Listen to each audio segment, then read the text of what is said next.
Muy buenas, queridos seguidores. ¿Qué tal? Feliz año 2021. El año 2020 acabó, bueno, no acabó, casi que empezó también, ¿no? A ver si el 2021 nos viene un poquito más relajados.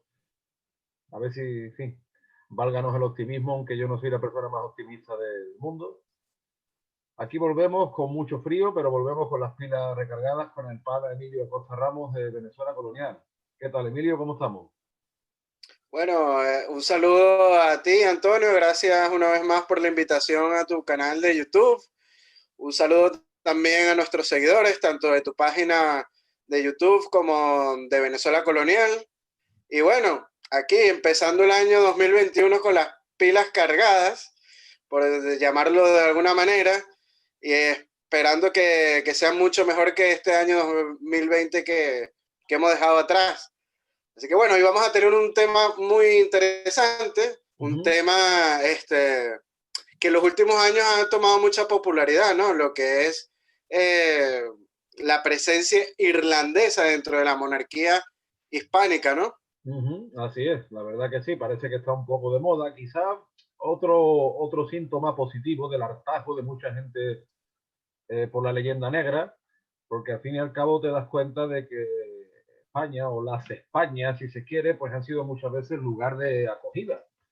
Es curioso, por ejemplo, que en la conquista de América se dan griegos, ¿no? En la fundación de Lima, en la fundación de Quito, en la expedición de Florida, porque quiera que no, los griegos pues fueron una suerte de comunidad inmigrante bastante importante. No en vano y tenemos el pintor, el Greco, que es uno de los símbolos de la pintura hispánica. Pues con los irlandeses pasó tres cuartos de lo mismo. Claro, te digo una cosa, nosotros vamos a hablar de los irlandeses en la monarquía hispánica, porque las relaciones entre Irlanda y la península ibérica son ancestrales.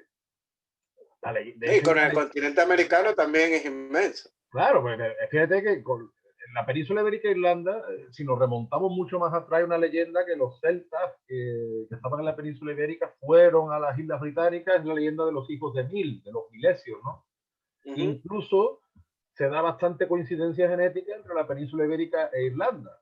Por el haplogrupo R1b, que está extendido por buena parte de la Europa Atlántica, y especialmente en Irlanda y en España. Pero bueno, en fin, como nos metamos en esos temas ya, entonces no acabamos. Entonces, vamos a centrarnos mejor en eso, en la presencia de los irlandeses en la monarquía hispánica, que empieza a aparecer especialmente a partir del año 1580 por la figura de los tercios de Flandes. Ya los tercios llevaban unos cuantos años campeando por Europa.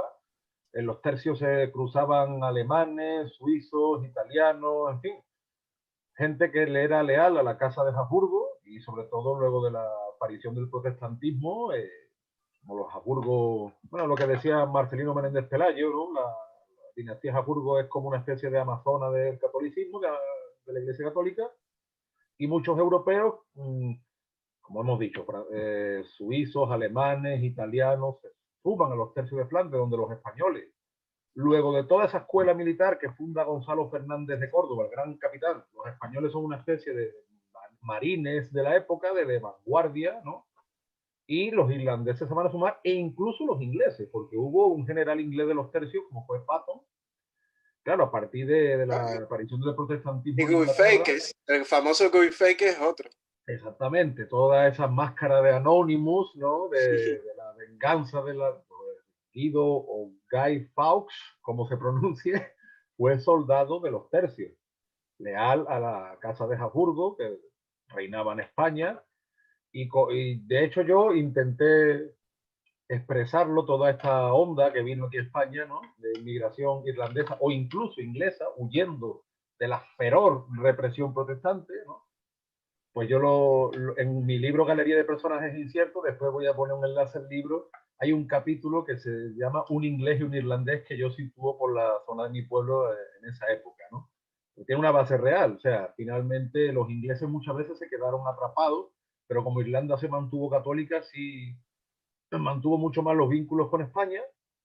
Bueno, luego el episodio, por ejemplo, de la Gran Armada, que nunca se llamó la Armada Invencible, la grande y felicísima Armada, cuya Que derrota en fue... Irlanda hoy en día todavía festejan la llegada de los restos de la Armada a sus costas. Sí, señor, y tenemos una página en Facebook que vamos a poner también el enlace que se llama Tercio Irlanda, que reivindica mucho ese hecho, el hecho de la Armada Española, Juan de Austria que puso mucho empeño en que esos soldados llegasen, ¿no? En fin, en la época de Felipe II.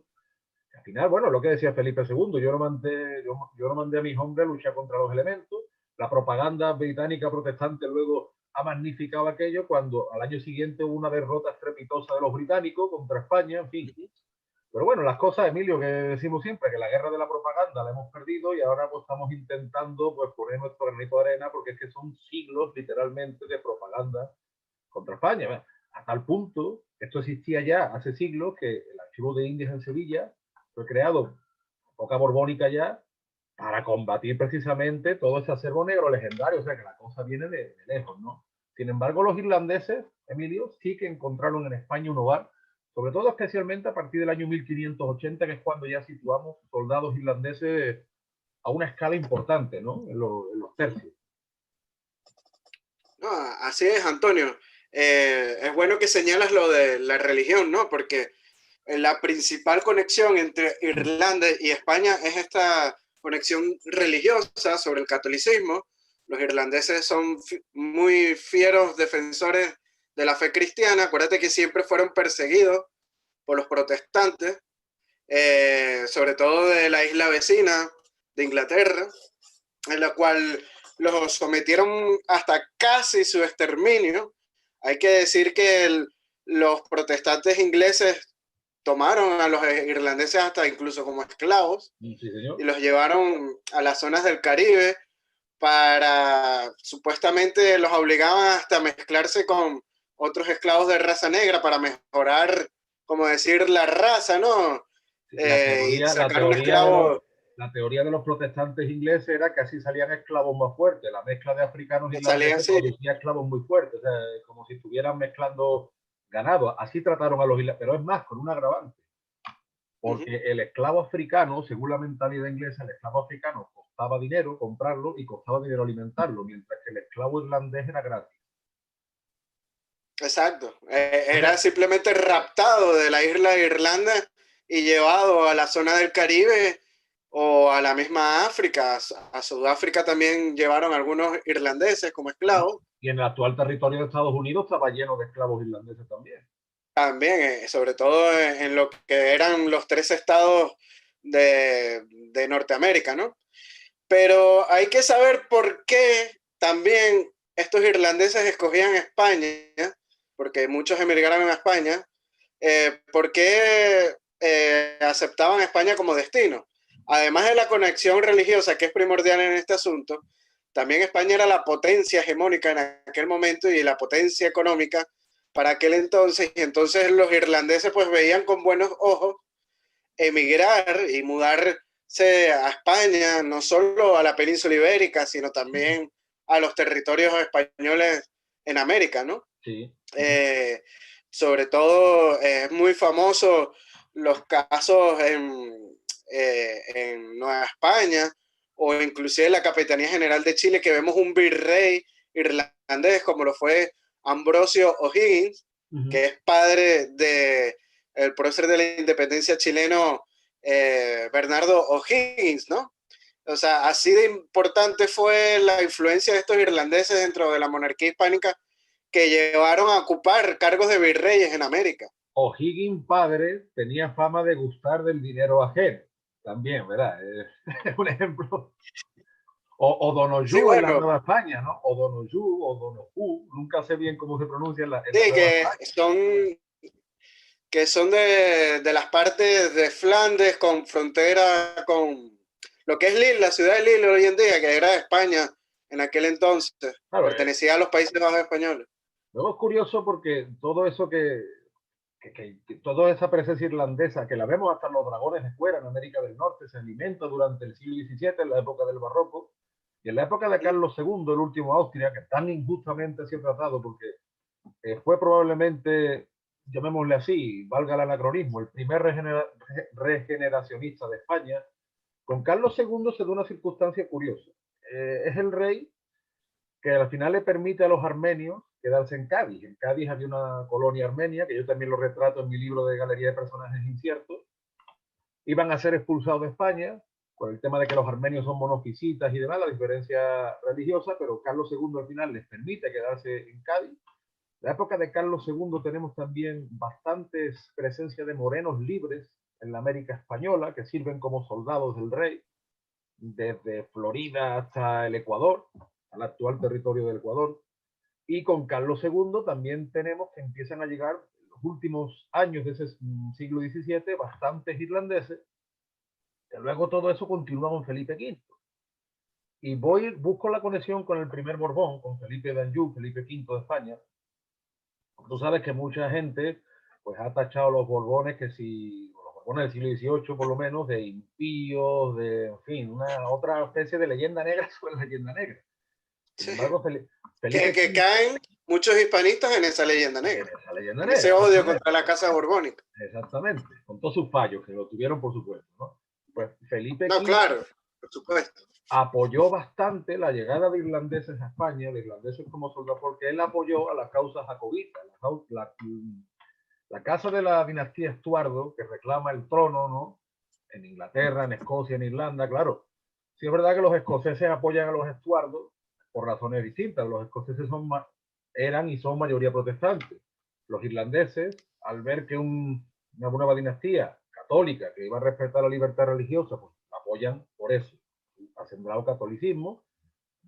La casa de Estuardo es derrotada progresivamente durante todo ese final de siglo y es la oportunidad para que los irlandeses, por un lado, pasen a Francia y por otro lado, cuando Felipe V, en la guerra de sucesión, muchos se incorporan a la Armada Española y sirven durante todo el siglo XVIII y como tú bien dices, pues alcanzan cotas de poder especialmente en el ejército y en la política. Además, ya incluso no es solo como soldados, sino incluso como comunidad inmigrante. La presencia de los inmigrantes irlandeses en toda la época borbónica es importantísima en todos los territorios de la monarquía hispánica. Es lo que también se llama la fuga de los gansos salvajes, de wild geese, ¿no? Los muchos irlandeses que estaban sirviendo en el continente, huyendo, y volvemos otra vez a lo mismo, huyendo de la feroz represión, porque se nos ha vendido, ¿no? De que nosotros somos muy intolerantes, muy malos, mientras que que somos inquisidores. Claro, y que mientras que los británicos pues siempre han sido muy tolerantes, muy... Cuando lo que dice María Elvira Roca Barea, se permitió antes en España un cementerio anglicano que en Inglaterra uno católico.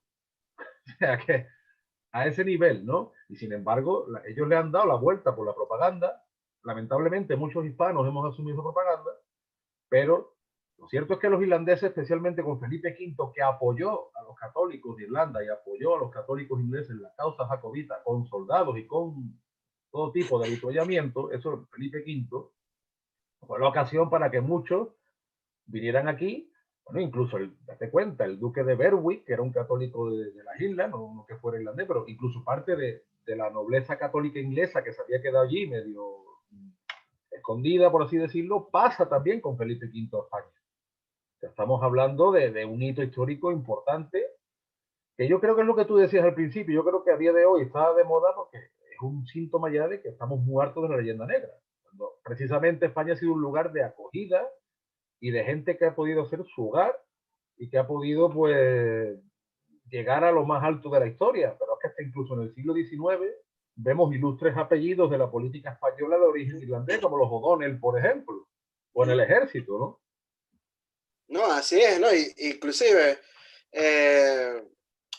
yo creo que está de moda, sobre todo porque Irlanda es un caso muy admirable, ¿no? De cómo lo que ha sufrido, toda la devastación que ha sufrido por culpa del gobierno británico, ¿no? Y las 2 últimas décadas, pues, han sabido echar para adelante y se han desarrollado bien después de sufrir casos terribles como los de Lira, ¿no? Y por eso, y también la conexión viene de hace muchos siglos.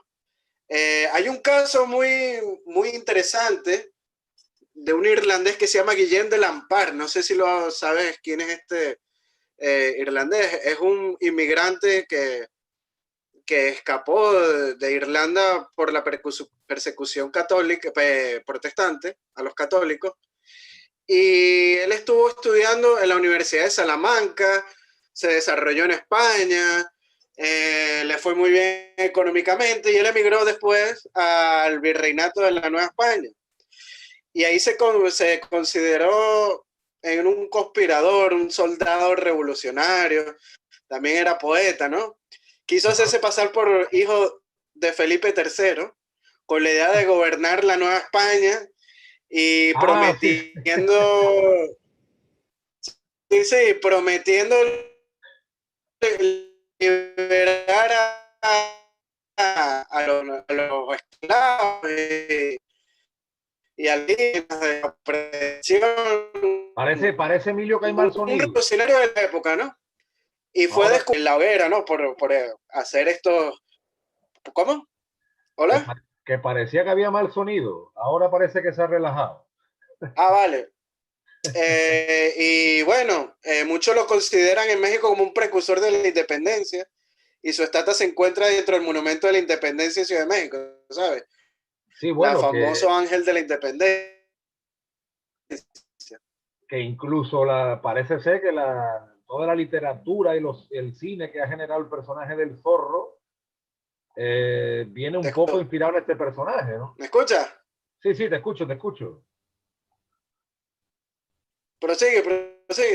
No, lo que te decía que toda la literatura y todo el cine que ha generado el personaje del zorro parece que viene en parte inspirado por este personaje histórico que tú citas.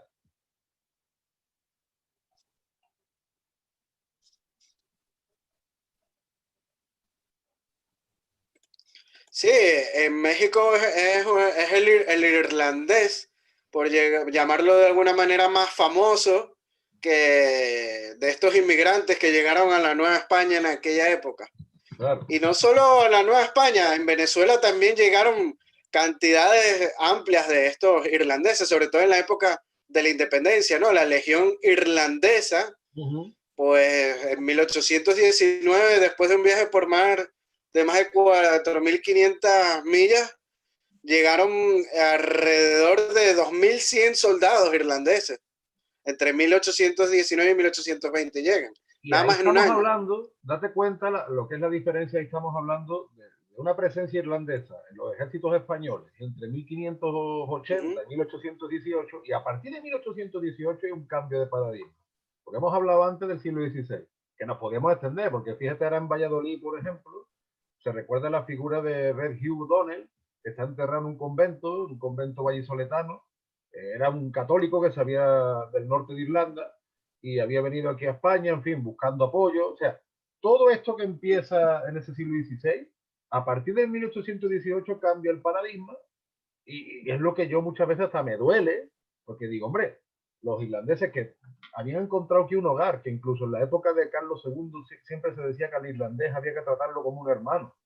Y ahora, sin embargo, cambian su orientación y deciden luchar a favor de sus peores enemigos, porque finalmente los irlandeses que van a luchar por Bolívar lo hacen no tanto por la causa bolivariana, sino por los intereses británicos, ¿no?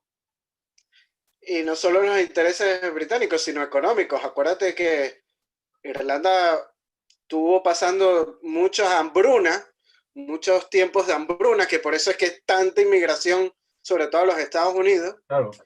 Y claro, eran personas mercenarios. Hay que decir que también con el fin de las guerras napoleónicas, muchos hombres de guerra quedaron desempleados. Como suele suceder, son desechados en tiempos de paz, ¿no? Este tipo de soldados. Sí. Tanto soldados, veteranos y jóvenes estudiantes, también se dio el caso de estas legiones británicas, y vieron en Hispanoamérica una oportunidad para trabajar y enriquecerse por medio de la guerra, y esto es lo que le ofreció Bolívar y San Martín y todos estos personajes, pues una forma de enriquecerse pues de una manera más rápida, aunque no sea tan lícitamente y en contra de sus principios, ¿no? Como vemos, que siempre España fue un sitio de apoyo, tanto en lo religioso como en lo económico. Claro, España fue la tierra prometida de muchos irlandeses y fíjate, después, y todas esas promesas de riqueza que le hace Bolívar, después muchas veces acaban en nada, porque fueron utilizados como carne de cañón. Sí, hay un un general de estos irlandeses muy famoso que se llama Francis O'Connor. Él estuvo en la región de la Guajira venezolana y colombiana, porque acuérdate que, recordémonos que es una zona fronteriza, Sí. y él señala todos los horrores de la guerra que vivieron estos irlandeses, que fueron masacrados muchos por los indígenas guajiros, que eran leales a la causa española, y habla de decapitaciones, de asesinatos de puerta en puerta en pueblos de La Guajira realizados por estos irlandeses, decapitaciones también sufridas por ellos, por sus capitanes irlandeses, etc. Claro, porque además los mandan a los peores sitios, los mandan a abrir caminos, en fin, con una población hostil, porque como tú bien dices, los guajiros, como tantas otras poblaciones de América, eran leales a los realistas, entonces, en fin, muchas veces pues pasa eso. Y sí es verdad que a partir de ahí como que se pierde un poco la memoria, porque ya la inmigración irlandesa se centra casi exclusivamente en América del Norte, en los Estados Unidos, donde yo creo que se reorganiza incluso el folclore irlandés, porque lo que hoy conocemos como folk irlandés probablemente no se entiende sin toda esa música que se ha formado en Estados Unidos, tanto más que en Irlanda, ¿no? ¿No? La fiesta de San Patricio es mundialmente conocida, es gracias a los estadounidenses que la adoptaron como una fiesta propia, claro, en su país, gracias a la influencia de la inmigración irlandesa, ¿no? Sí, Pero sí. bueno, retomando un poco lo del tema independentista en Venezuela, hay un prócer muy importante que se llama Santiago Mariño, que es que dicen que es el libertador del oriente de Venezuela. Su madre era de origen irlandés. Él se llama Santiago Mariño Carish. Ahí vemos que ya en Venezuela ya había inmigración irlandesa anterior a la independencia, como vemos en la madre de este prócer criollo venezolano. Es uno de estos casos. También hay que decir que el edecán de Simón Bolívar fue un irlandés que se llama Oleari. Es sumamente famoso y es muy famoso por sus escritos y sus memorias sobre Simón Bolívar. Sí, señor. Fíjate que en el siglo XIX, por ejemplo, es famoso porque en Andalucía, especialmente en la zona de Jerez de la Frontera, en Cádiz, etcétera, muchos que habían venido a la guerra de la independencia, o la guerra contra Napoleón, mejor dicho, se quedan por aquí, muchos se hacen bodegueros y hay muchas bodegas, Osborne, Terry, que son de apellidos ingleses o irlandeses. Incluso hay una raza de perros que ahora hay algunos que la quieren llevar a Hispanoamérica, como es el bodeguero andaluz, que es la mezcla de los terriers que traen los ingleses y los irlandeses con los perrillos rateros de la zona, y se crea en el siglo XIX en las bodegas de Jerez de la Frontera, se crea una raza canina, o sea, imagínate. Pero como que a partir de esa época en la que ya se empiezan a hacer bodegueros aquí en España y demás, como que se pierde esa memoria. Esa memoria parece que se concentra más en Estados Unidos. Luego en el siglo XX pasa otra cosa. Uno de los principales líderes del nacionalismo irlandés era hijo de un español, Imón de Valera, ¿no? Precisamente de la inmigración que se había concentrado en Estados Unidos. Pero ese nacionalismo irlandés ya es, digamos, un nacionalismo que no busca tanto su identidad católica, que está muy influenciado por el socialismo, también poco por llevarle la contraria a los británicos, porque claro, si los británicos son una corona, nosotros somos republicanos, un poco para... Y entonces, bueno, Irlanda terminó siendo una república, ¿no? Claro, efectivamente. Y a lo que iba, ¿no? Toda esa onda, incluso, está, yo creo, tan confundido, como todo nacionalismo al fin y al cabo es una confusión o tiene que buscar un hecho diferencial forzado, pues que ya ahí empieza a mimetizarse con nacionalismos que no tienen nada que ver, como aquí en España el separatismo catalán o el separatismo vasco. Y digo, no tiene nada que ver, porque aquí el resto de España nunca ha esclavizado ni nunca ha discriminado, porque no existe una diferencia religiosa, no existe, en fin, con el caso de Cataluña o el caso de Vasconia, ¿no? Y eso yo creo que precisamente lo trae la confusión del siglo XX, pero fíjate hasta tal punto donde llega la confusión, que en la Guerra Civil Española del 36, en el bando nacional acude una legión de voluntarios irlandeses. Tampoco era tan numerosa, pero bueno, eran liderados por O'Duffy, que incluso su uniforme era parecido al de Falange, porque eran camisas azules, Y entonces él pide al bando nacional que por favor que no los enfrente con sus hermanos vascos, refiriéndose a los soldados del Partido Nacionalista Vasco que estaban en el bando republicano. O sea, tú te fijas hasta dónde llega toda esa confusión del siglo XX cuando no tiene nada, absolutamente nada que ver el caso de Irlanda con el separatismo catalán o vasco, porque parten de realidades completamente diferentes y vuelvo a repetir, toda España, incluyendo los virreinatos americanos, fueron tierra de promisión para los irlandeses. Entonces digo, Sí. ¿cómo se puede perder la memoria y cómo se puede lobotomizar a un pueblo por determinadas ideologías que lleguemos a estas confusiones, ¿no? Además, tan, como digo yo, tan dolorosas. Es increíble y en el caso de las independencias lo hemos reflejado también. Muchísimos nombres irlandeses, Morphy, Larkin, Egan, Casey, Lanagan, McCarthy, el doctor Thomas Foley, Arthur Sander. Es increíble el número de irlandeses, sobre todo en la época de la independencia. Otro, otro regimiento muy importante de irlandeses en América fue el de San Patricio, en México, durante Claro, las guerras que contra los Estados Unidos, pues muchos de estos irlandeses pues decidieron tomar bando por los mexicanos debido a su parentesco religioso junto a la religión católica, ¿no? pero es que date cuenta el drama de esos irlandeses, muchos que emigran a Estados Unidos buscando libertad y que otra vez allí vuelven a sufrir la discriminación que sufrían en su tierra natal. Entonces, claro, pues muchos encuentran en México un hogar, combaten también con españoles porque a los San Patricios sí se les ha dado mucha publicidad, pero a los piquetes de Tlapa, que eran españoles que estaban en México, que lucharon por México frente a Estados Unidos, han sido totalmente olvidados y combatieron juntos, españoles e irlandeses por México. Y muchos, incluso hubo españoles que fueron fusilados luego por los postreros gobernantes mexicanos, como fue el caso de Celedonio Jarauta, que fue un fraile carlista aragonés que estaba exiliado en México, que luchó por México y al final acaba siendo fusilado. O sea, el drama también de la inmigración, ¿no? De muchos españoles irlandeses, es en los siglos XIX y XX, para los irlandeses y con respecto a su relación con el mundo hispánico, yo creo que son los siglos de la confusión. Y por eso el Sí, siglo XXI ha amanecido quizá con mucho interés en la misma Irlanda por recuperar esas relaciones con España, porque es que la historia está muy clara, ¿no?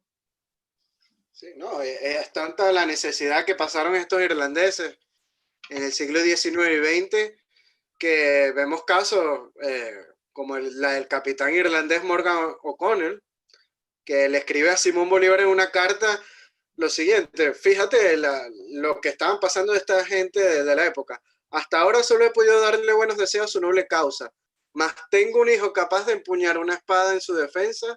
Yo se lo envío, ilustre señor, para que le admire y aprenda con su ejemplo. O sea, ofreciéndole a sus hijos como carne de cañón en la guerra, porque la situación pues en Irlanda no era muy buena, y hay que decir que este niño pues solo contaba con 15 años de edad cuando desembarcó en Margarita.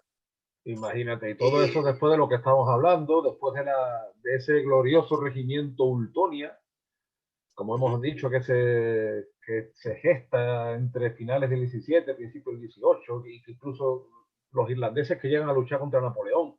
Curiosamente, a día de hoy asociamos a Irlanda al color verde, pero los irlandeses que sí, luchaban en el ejército hispánico, a la Cruz de Borgoña le añadían siempre el escudo, el mismo escudo, el arpa, pero con una tonada más bien azulona. O sea, el verde quizás sea posterior, sin embargo, es la relación que ha quedado principalmente a través sí, de y en las películas suelen retratarse a estos soldados irlandeses vestidos de verde, los de cosa verde, que es errónea. la fiesta de San Patricio, todos van de verde. Claro que eso ha Sí, sido otro producto más de la inmigración irlandesa en Estados Unidos, como el mismo folk, ¿no?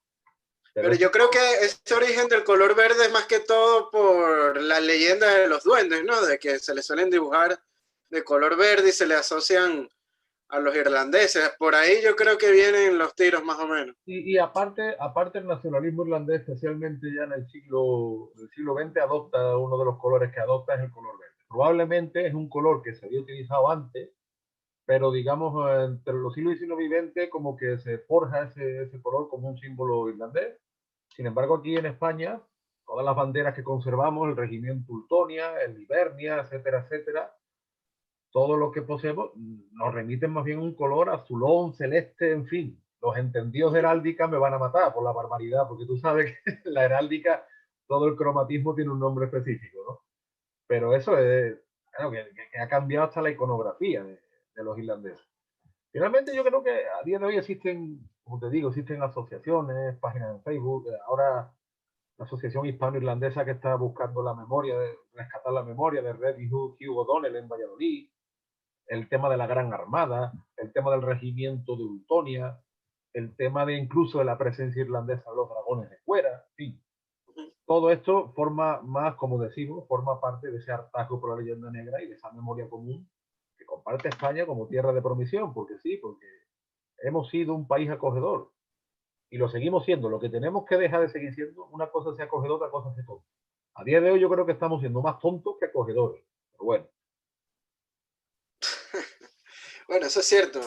España siempre ha sido un país que le ha abierto las puertas al quien lo ha necesitado y también le tocó el drama de la inmigración ya en el siglo XIX y en el siglo XX y muchos españoles sabemos lo que es tener que emigrar a otros lados. Tú lo sabes, yo lo sé, y por eso es que creo que por vivirlo en carne propia siempre hemos sido muy abiertos, sobre todo las últimas generaciones. Y fíjate Irlanda, con todo lo que han emigrado los irlandeses, en cuanto han dejado de matarlo, en cuanto los han dejado, ha sido uno de los países que más ha progresado Europa. Además, ha sido un país donde hay muchas compañías tecnológicas y muchas compañías de... O sea, Irlanda es curioso que tiene una economía relacionada con el tema del estudio del inglés, el tema de los colegios, las universidades, de los estudiantes, y eso pues, en cuanto han dejado de exterminarlo, en cuanto han dejado de acosarlo, ha sido uno de los países que más ha progresado a nivel europeo, ¿no? Y que ahora ellos le han abierto también mucho las puertas a la inmigración. Pero no sé yo si muchas veces eso se ha hecho con perspectiva acogedora o perspectiva tonta, que no es lo mismo, ¿eh? Y muchas veces... No, bueno. Ahí hay una mezcla de intereses, ¿no? Pero sí es verdad. Pero tú sabes por qué te digo esto. Esto lo digo porque, según la teoría de muchos supuestos economistas infalibles, pues los pueblos de raigambre siempre se les ha dicho más, digamos, los pueblos latinos, ¿no? España, Italia, o incluso Portugal, o incluso, vamos a extenderlo, los pueblos de regambre católica, pues los católicos somos necesariamente flojos, somos vagos, somos ineptos, somos tontos y no somos aptos para el comercio. Bueno, pues Irlanda, en cuanto han dejado de terminarlo, como te digo, ha sido uno de los países que más desparpajo económico ha mostrado en el contexto europeo. Eso es otro apéndice más probablemente contra la leyenda negra, que la leyenda negra se extiende más allá de la hispanofobia, va mucho más... Sí, toca también aristas religiosas, eso es así. Religiosa, e incluso lo que decía el filósofo Gustavo Bueno, muchos aspectos civiles que naturalmente están alimentados por esa fe, ¿no? Y bueno, pues Irlanda con ese hecho desmiente, igual que muchos irlandeses en España o en Estados Unidos que fueron emprendedores.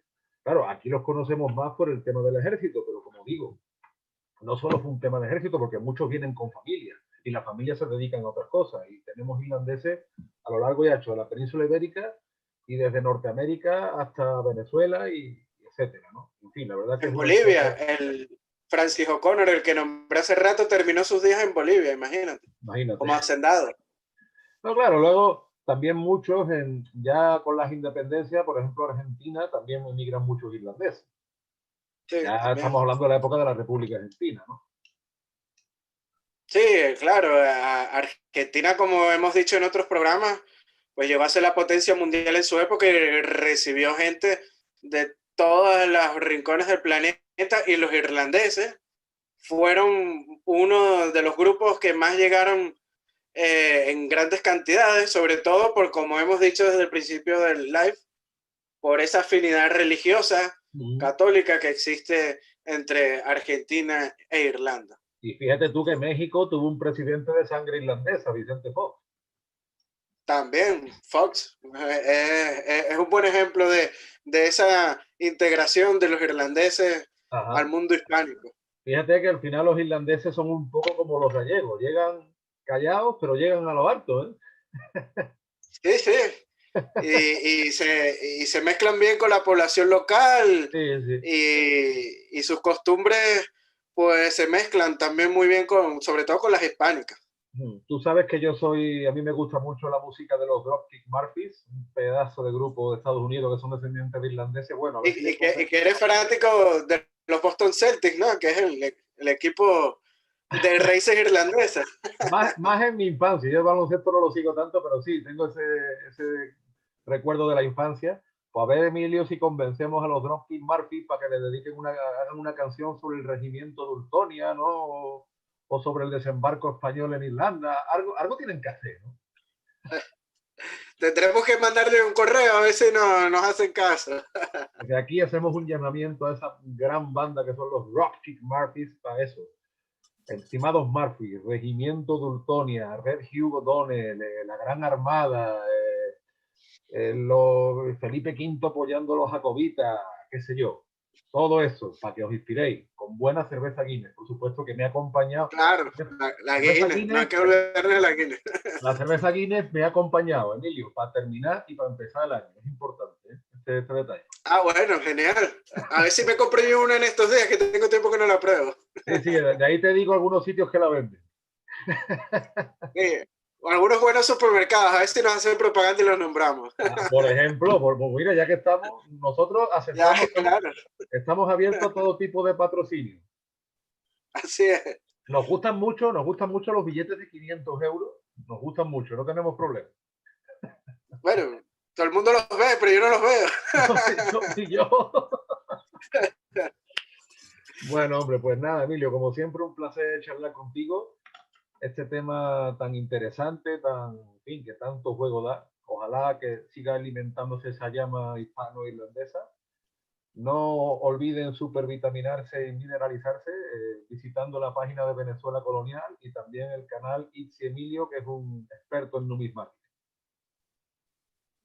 Bueno, igualmente a los seguidores de Venezuela Colonial, seguir a nuestro compañero Antonio Moreno Ruiz, tanto en su página de Facebook, que es Antonio Moreno Ruiz Escritor, como en su canal de YouTube. No dejen de suscribirse y pronto venimos con más, ¿no, Antonio? Algunos temas interesantes. Hemos estado hablando estos días ahí de algunos temas que tenemos previstos, algunos más polémicos, otros menos polémicos. Bueno, nosotros damos una de cal y otra de arena, ¿no?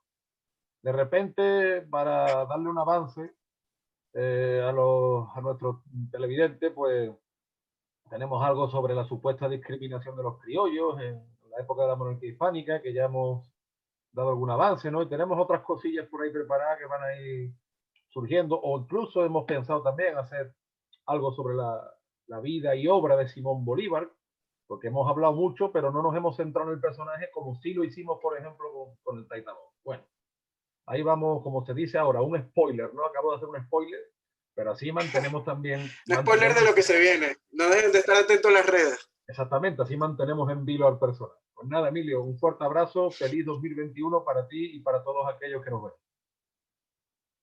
Feliz año nuevo 2021 para ti y nuestros seguidores y un abrazo hasta Sevilla fuerte. Hasta Un luego. abrazo, chao, chao.